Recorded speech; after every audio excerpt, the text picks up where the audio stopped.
고린도전서 15장 말씀이 이어지면서 부활과 관련된 예수님을 통해서 이루어진 일과 그 예수님께서 이루신 죽음과 부활이 어떤 의미인지를 바울이 다시 한번 직접적으로 그리고 자세하고 구체적으로 설명하고 있는 부분들을 우리가 읽고 있습니다. 예수 그리스도께서 우리를 위하여 부활하셨다. 예수께서 우리의 죄를 위하여 돌아가시고 부활하셨다라는 의미가 그렇구나. 그리고 우리도 그렇게 되겠구나 라는 의미로 우리에게 중요한 도전이기도 하면서 동시에 우리의 삶의 모든 영역에 예수님의 부활과 죽으심이 다 적용이 될 수 있습니다. 믿음의 방향, 우리가 오늘도 새롭게 믿음으로 일어나게 되는 이유, 부활이 우리 가운데 능력이 되는 근거, 이런 것들이 부활과 다 연결이 되어 있습니다. 우리가 부활하게 될 것입니다. 우리가 다시 살게 될 것입니다. 바울은 이 이야기를 그냥 먼 이후에 혹은 추상적으로 그럴 수 있을 것, 우리가 보지는 못하지만 먼 이후에 있었던 그런 사건이라고 그렇게 이야기하지 않습니다. 그의 태도가. 그가 이야기하고 있는 죽음은 우리 바로 앞에 있는 죽음이고, 그래서 우리가 느껴지게 되는 부활은 당장 우리가 실제로 경험하게 될 능력이에요. 그리고 당시에 고린도 교인들뿐만 아니라 바울 스스로도 날마다 그가 향하는 열심의 근거이기도 했고, 그가 그렇게 열심으로 나아갈 수 있었던 이유도 하나님이 나를 살리실 거니까. 자, 그런 관점에서 오늘 부활이 어떤 의미인지 어떤 약속인지를 바울이 이렇게 묘사하고 설명하고 있는데, 그가 이야기하는 부활이 아주 일상적이고 그리고 약속이고 기다림이고 사랑이기도 합니다. 우리가 오늘 이 본문 말씀이 길지만 다 읽지는 않고 그 중에 핵심이 되는 몇몇 구절을 우리가 발췌해서 읽었는데, 이 말씀에서 첫 번째로 우리가 같이 살펴보고 붙잡고 싶은 것은, 다시 한번 고백하고 싶은 것은 우리가 부활하게 될 거라는 사실 자체입니다. 우리가 부활하게 될 것입니다. 이대로 끝나지 않을 것입니다. 부활하게 될 것입니다. 19절 20절 말씀을 보면, 그리스도 안에서 우리가 바라는 것이 이 세상에만 해당되는 것이라면 우리는 모든 사람 가운데서 가장 불쌍한 사람일 것입니다. 그러나 이제 그리스도께서는 죽은 사람들 가운데서 살아나셔서 잠든 사람들의 첫 열매가 되셨습니다. 그리스도 안에서 우리가 바라는 것이 이 세상에만 해당되는 것이라면 우리는 모든 사람 가운데서 가장 불쌍한 사람일 것입니다. 여러분 어떻습니까? 바울이 고린도 교회에 이야기하고 있는 이 한 줄이 제게는 가슴이 먹먹하도록 굉장히 중요한 깨달음과 또 고백해야 될 사실과 진리 앞에 오늘 제 삶의 중심을 이렇게 묶어두는 듯한 그런 마음을 받았습니다. 부활이 만약에 없다면 우리가 참 이 세상에서 가장 어리석은 그리고 불쌍한 사람일 것이다 라는 이 말이, 저는 바울의 이 의견이 너무너무 공감이 됐습니다.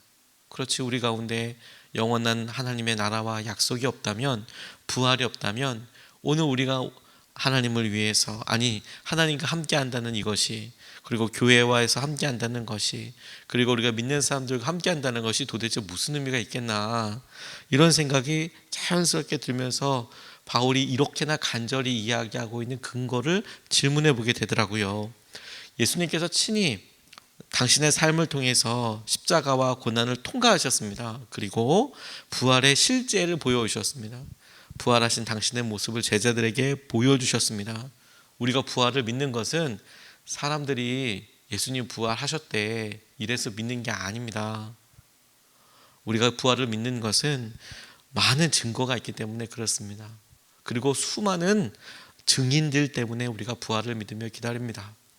믿음의 한 교리로서, 그래 예수님 부활하셨다네, 이게 아니고 우리가 말씀을 보고 그 말씀에 등장했던 사람들의 흔적을 보니 이렇게나 많은 믿을 만한 증거들이 있고, 이렇게나 많은 사람들이 증인으로서 예수님께서 부활하셨다는 사실을 그렇게 확인을 했다는 사실을 우리가 알게 됐습니다.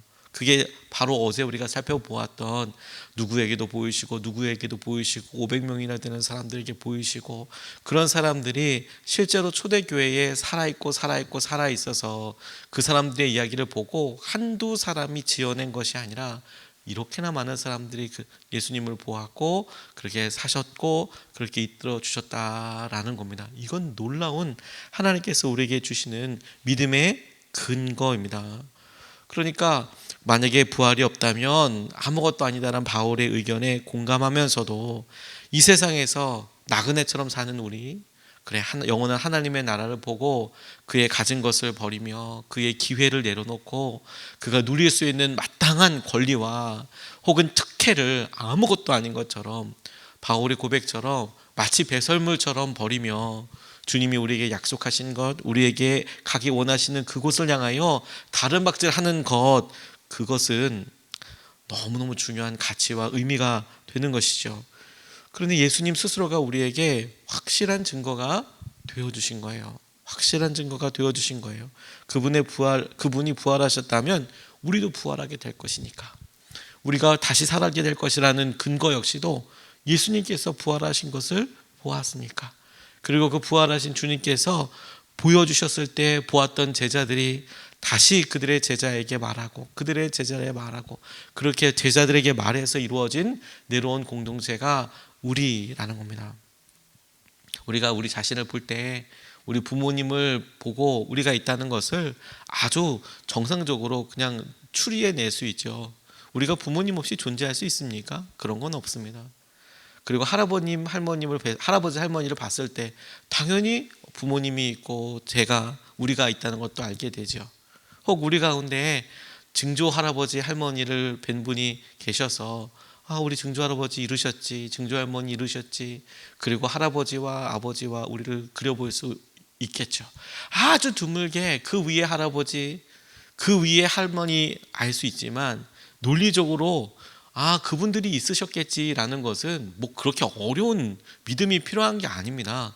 상식적으로 우리 아버지가 있으니까 내가 있고, 어머니가 있으니까 내가 있고, 그 위에도 있을 거고, 그 위에도 있을 거고, 그 위에도 있을 거고, 이건 뭐 너무 어려운 추측이 아닙니다.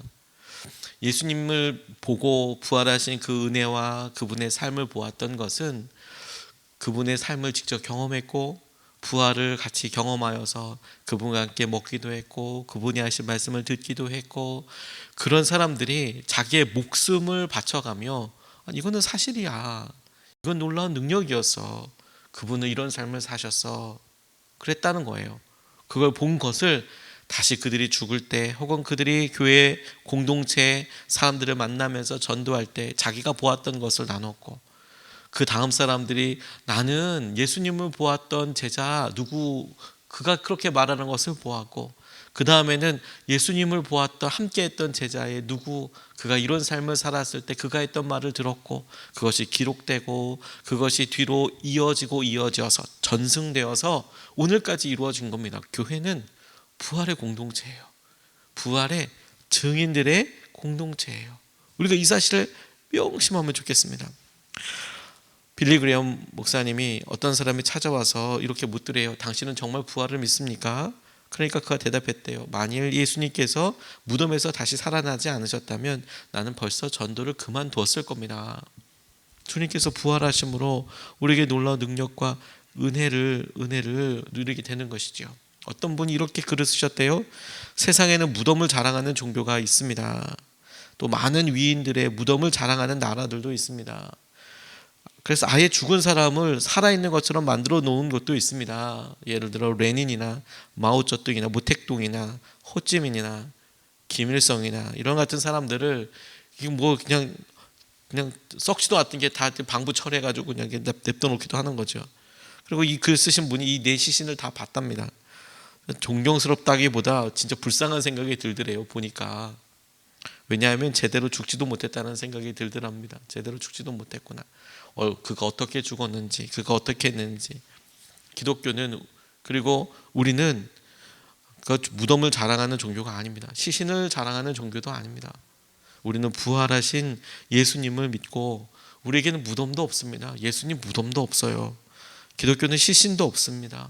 왜냐하면 예수님이 부활하셨기 때문에. 우리는 그 부활하신 예수님과 그분의 빈 무덤을 자랑합니다. 무덤이 비어있는 그 빈 무덤을 자랑합니다.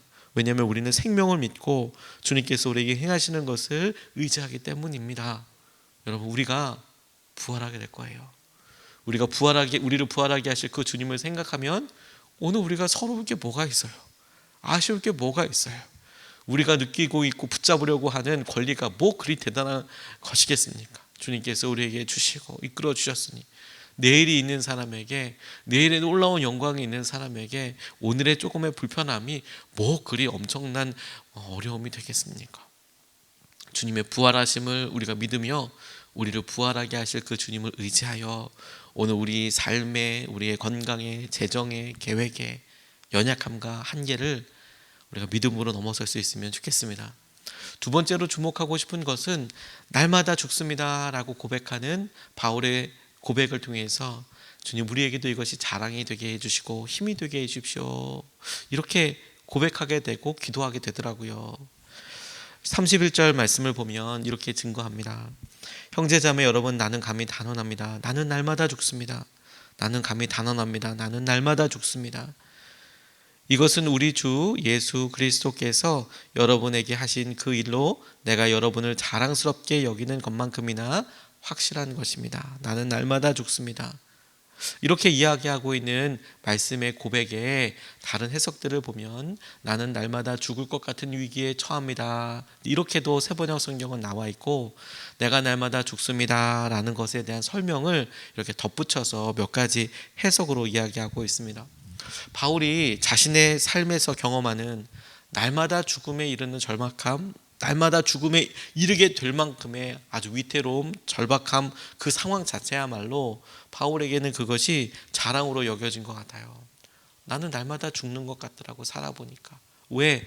내가 복음을 전하고 그 복음을 전하는 것으로 있게 되는 여러 환경들, 그것으로 맞이하게 되는 여러 상황들, 내가 이 시간에 믿음을 지킨다는 것이 내가 실패를 마주하는 것 같은 두려움과 절박함 가운데 있게 되고, 내가 모든 일을 다시 시작해야 될 것 같은 선택 앞에 막 이렇게 밀려지는 그런 느낌이 들더라도, 죽을 것 같은 느낌이 들더라도 바울은 오히려 그것을 통해서 내가 잘 가고 있구나, 이게 내게 바울의 말씀을 듣고 바울이 전하는 복음을 듣고 예수 그리스도를 믿기로 따르기로 한 사람들이 있는 것만큼이나 확실하게 내가 오늘 잘 가고 있구나, 내가 오늘도 날마다 죽는다, 내가 오늘도 그와 같은 삶을 산다, 내가 오늘도 그와 같은 일들을 누리게 될 것이다. 이 앞뒤 하나님의 말씀, 주님의 말씀을 보고 이것이 증거이고 오늘도 우리가 나아가고 있는 방향을 주님께서 다시 상기시켜 주시는 거구나. 부활의 약속 없는 죽음은 약속 앞에 죽음은 더 이상 실패가 아닙니다. 그걸 바울이 믿었습니다. 내가 날마다 이런 죽음에 처해지고 그런 느낌들이 있고, 그래서 절박하죠. 고통스러울 수 있고 무서울 수 있습니다. 그런데 바울은 명확하게 알았어요.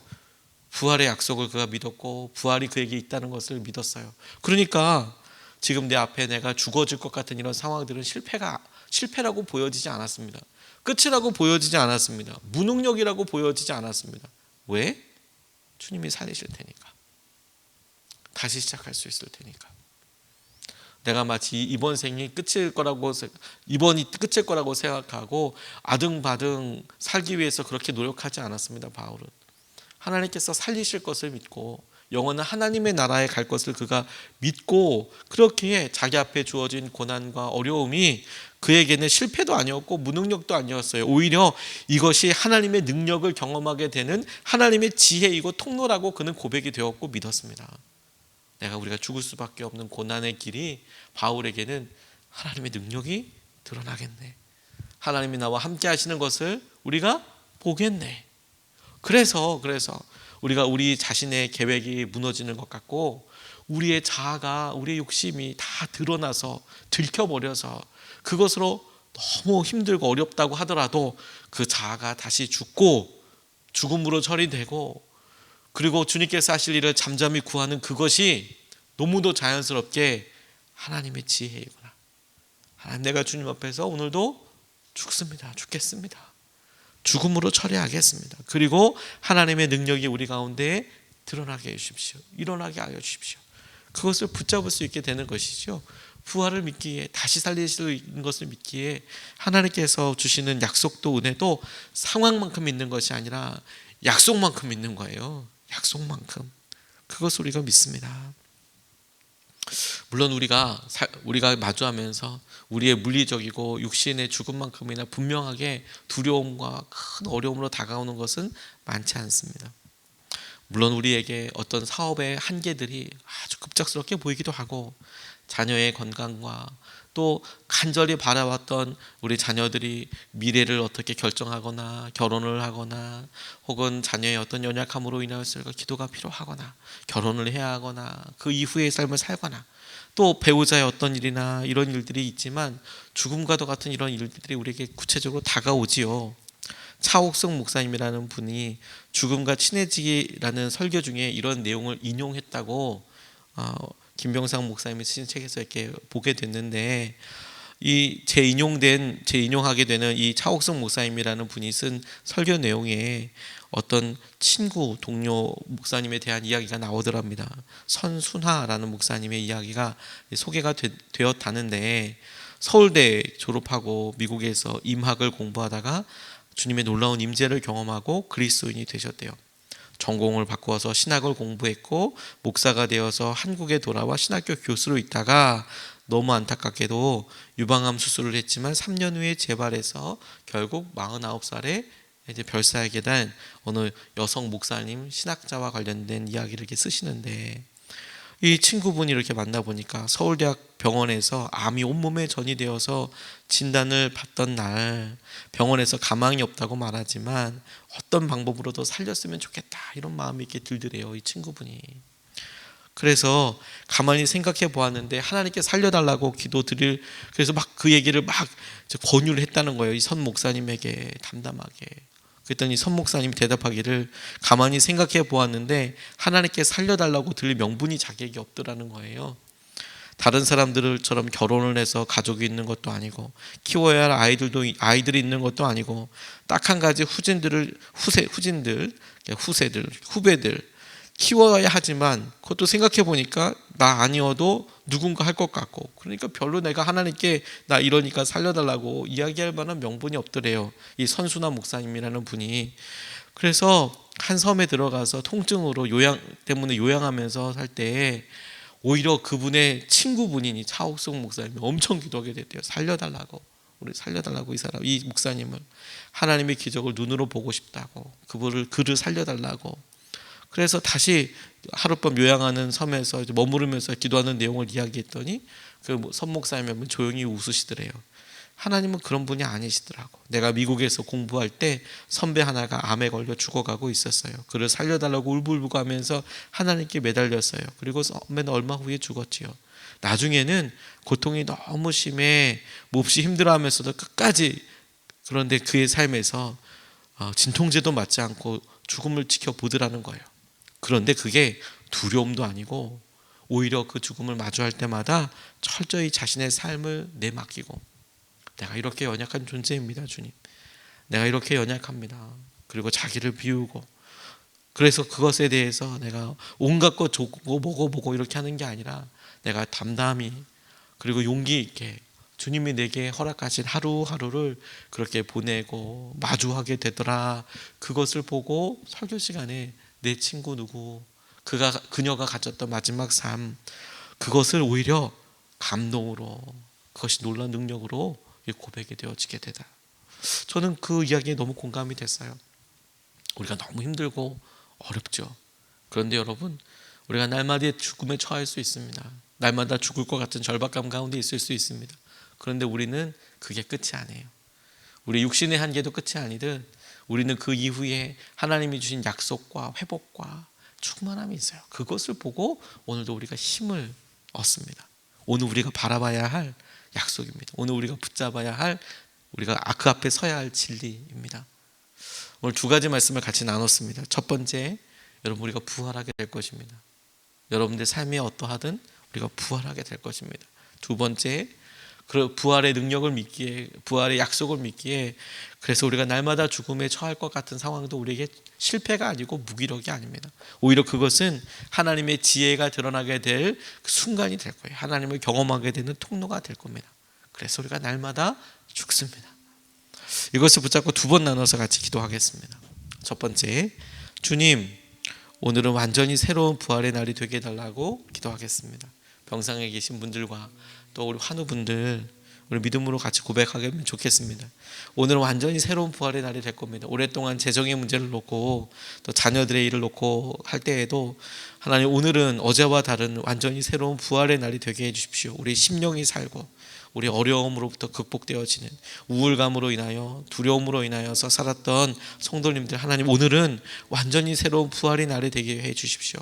오늘 완전히 놀라운 주의 은혜를 경험하게 하여 주십시오. 우리가 첫 번째로 같이 함께 기도하시겠습니다.